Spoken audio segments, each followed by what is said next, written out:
अगला पॉइंट है प्रतिरोधकता या विशिष्ट प्रतिरोध।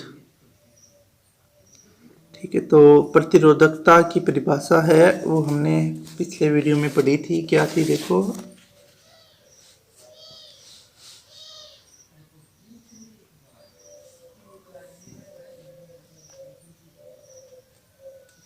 ये प्रतिरोधकता का सूत्र के R इज इक्वल टू के एल अपॉन ए। ये कहाँ से आया कि प्रतिरोध है वो लंबाई के समानुपाती होता है और क्षेत्रफल के व्युत्क्रमानुपाती होता है। तो क्षेत्रफल के व्युत्क्रमानुपाती यानी अपॉन में समानुपाती यानी इसके आगे। तो R समानुपाती L अपॉन ए। इस समानुपाती के चिन्ह को उठाएंगे तब आएगा एक स्थिरांक या नियतांक K। तो R बराबर के एल अपॉन ए। अगर हम K का मान यहाँ से निकालें तो K का मान क्या निकलेगा, K बराबर R गुणा ए बट्टा एल।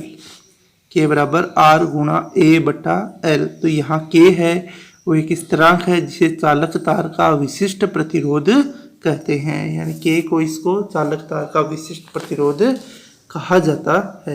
और इसका जो मात्रक है वो ओम मीटर होता है। K का जो मात्रक है वो ओम मीटर होता है। अब देखो प्रतिरोधकता या विशिष्ट प्रतिरोध।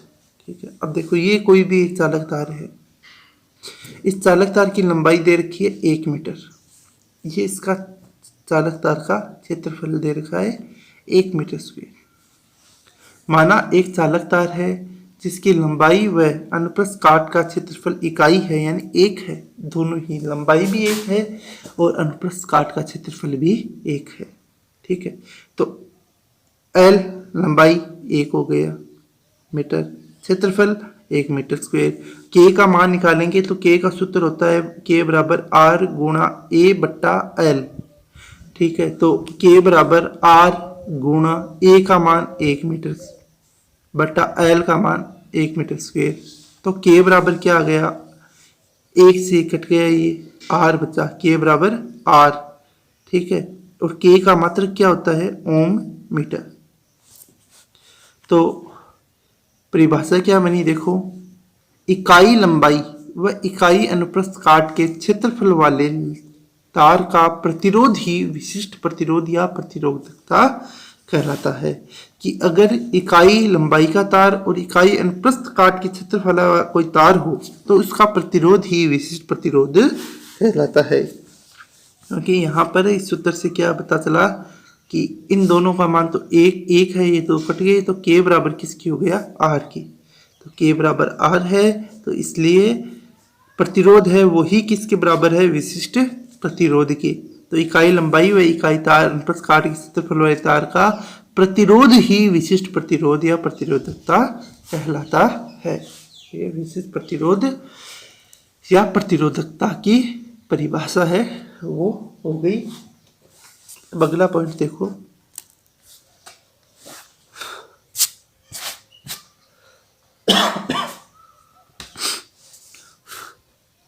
प्रतिरोध की ताप पर निर्भरता। प्रतिरोध की ताप पर निर्भरता। कुछ धातुएं जैसे सोना चांदी आदि का ताप बढ़ने से प्रतिरोध बढ़ता है, तो कुछ धातुओं का ताप बढ़ने से प्रतिरोध भी बढ़ता है। कुछ मिश्र धातु जैसे मैंगनीज कंसंट्रेट का प्रतिरोध ताप परिवर्तन से अपरिवर्तित रहता है। कि ऐसी मिश्र धातु होती है कुछ मैंगनीज वगैरह, अगर इनमें कोई ताप बढ़ाया जाए तो बढ़ाने के कारण इनमें कोई भी परिवर्तन नहीं होता, ये अपरिवर्तित रहती है। और कुछ ऐसी धातुएं होती है जैसे सिलिकॉन जर्मेनियम, जिनका ताप बढ़ाने पर प्रतिरोध घटता है। कुछ ऐसी धातुएं जैसे सिलिकॉन, जर्मेनियम, इनका ताप बढ़ाने से प्रतिरोध घटता है। सोना, चांदी जैसी धातु होती है, इनका ताप बढ़ाने से प्रतिरोध बढ़ता है। और कुछ मिश्र धातु जैसे मैग्नीन कॉन्सेंट्रेट, इनका प्रतिरोध है वो ताप बढ़ने से अपरिवर्तित रहता है, कोई भी परिवर्तन नहीं आता है।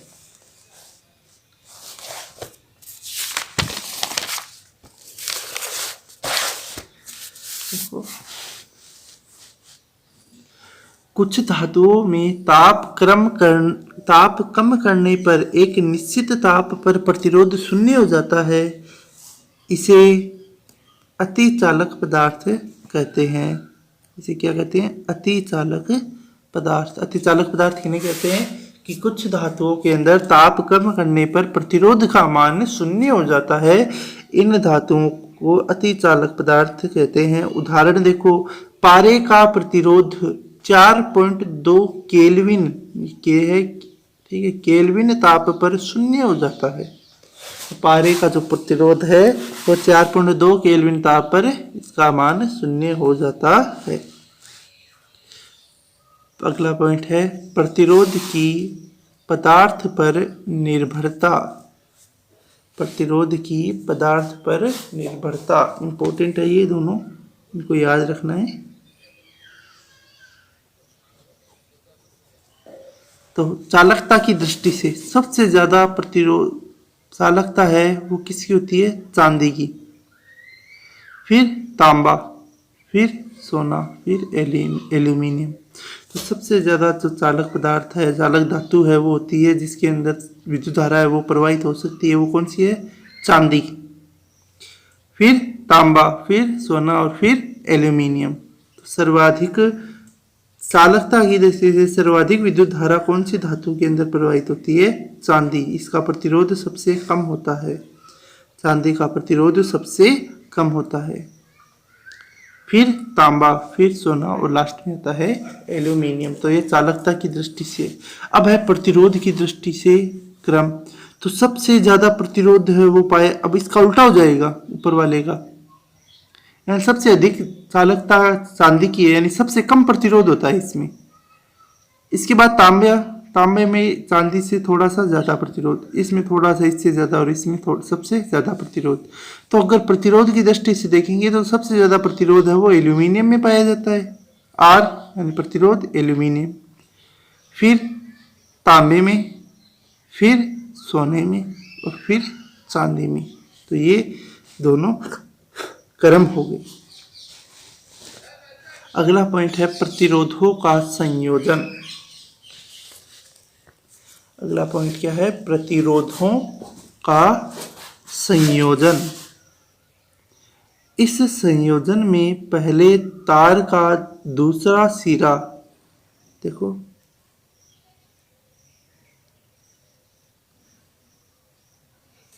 प्रतिरोधों का संयोजन टॉपिक है। प्रतिरोधों का संयोजन है ना, वो दो प्रकार का होता है। प्रतिरोधों का संयोजन कितने प्रकार का होता है? दो। एक नंबर होता है श्रेणी क्रम संयोजन, श्रेणी क्रम संयोजन,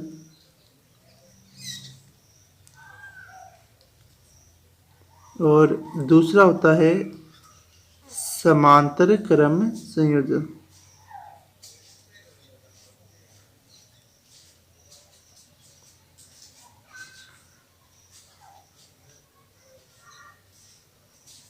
समांतर क्रम संयोजन, पहला श्रेणी क्रम संयोजन, दूसरा समांतर क्रम संयोजन।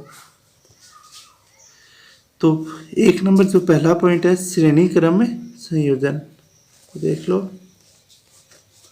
श्रेणी क्रम संयोजन के बारे में लिखा है, इस संयोजन में पहले तार का दूसरा सिरा दूसरे तार के पहले सिरे से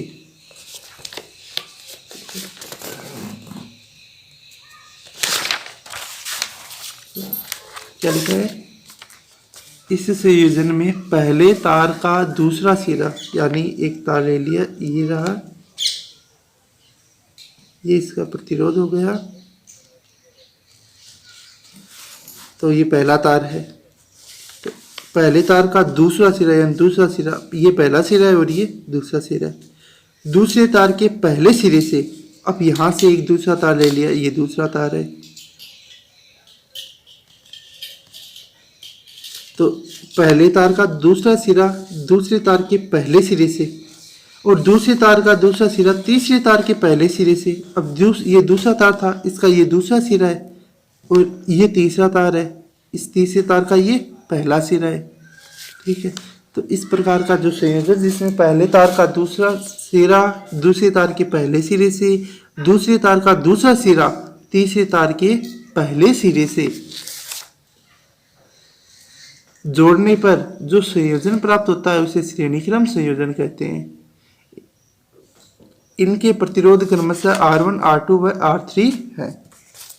तो इस प्रकार का जो संयोजन है उसे श्रेणीक्रम संयोजन कहते हैं और इनके प्रतिरोध है उनको R1, ये प्रतिरोध हो गया R2 और ये प्रतिरोध हो गया R3, ये इनके प्रतिरोध होते हैं।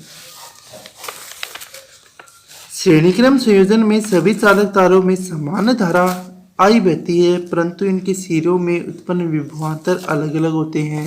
यानी इस प्रकार का जो संयोजन है, इस संयोजन के अंदर विद्युत धारा है, विद्युत धारा। अब अगर मान लो इस संयोजन को हमने जोड़ दिया एक बैटरी से, ये जोड़ दिया हमने बैटरी से, तो इसको और ये लगा दी एक कुंजी। ठीक है, तो बैटरी से जोड़ने पे तो धारा है वो प्लस से माइनस की ओर बहेगी, हमें पता है, ये विद्युत धारा हो गई।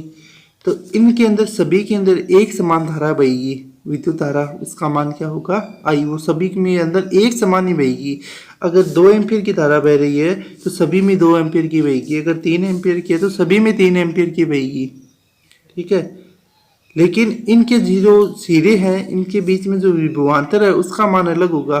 R1 के बीच में तो V1 विभवांतर होगा, R2 के बीच में V2 विभवांतर होगा और R3 के बीच में V3 विभवांतर होगा। ठीक है, तो इनमें विद्युत धारा का मान तो समान रहता है लेकिन जो इनके सिरों के बीच में विभवांतर है उसका मान अलग होता है।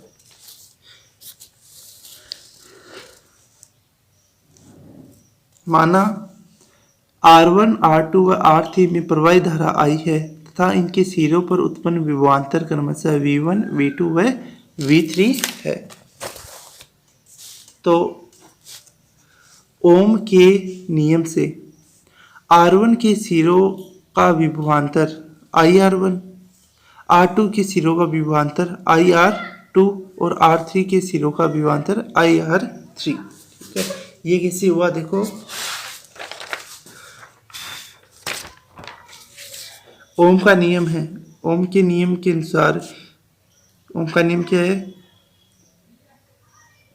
V समानुपाती I, ये बेटा है क्या, V बराबर R I, इसमें R का मान निकालें, देखो इतना आ गया, R का मान निकालेंगे तो R का मान क्या आएगा, R बराबर V बटा I, R बराबर V बटा I। ठीक है, और V बराबर क्या है, R I। अब हमें क्या पता निकालना है, देखो इसमें R1 के सिरों का विभवांतर, R1 के सिरों पर विभवांतर, तो ये R1 है, R1 के सिरों पर विभवांतर का मान क्या है, V1, V1 है। ठीक है, तो ये मान लेते हैं, ये R1 है और ये है V1, तो V1 बराबर I R1 हो गया ना, या R1 I, दोनों एक ही बात है, दोनों आपस में गुणा में। तो ये आ गया R1 के सिरों पर विभवांतर I R1, ये R2 के सिरों पर विभवांतर यानी V1 बराबर तो हो गया I R1, फिर V2 बराबर हो जाएगा I R2, ऐसे ही V3 यानी ये वाला V3 के सिरे पर विभवांतर IR3। तो ये ओम के नियम से इन जो विभवांतर जुड़े हुए हैं तीनों प्रतिरोध के, इन तीनों के सिरों पर विभवांतर का मान है ये।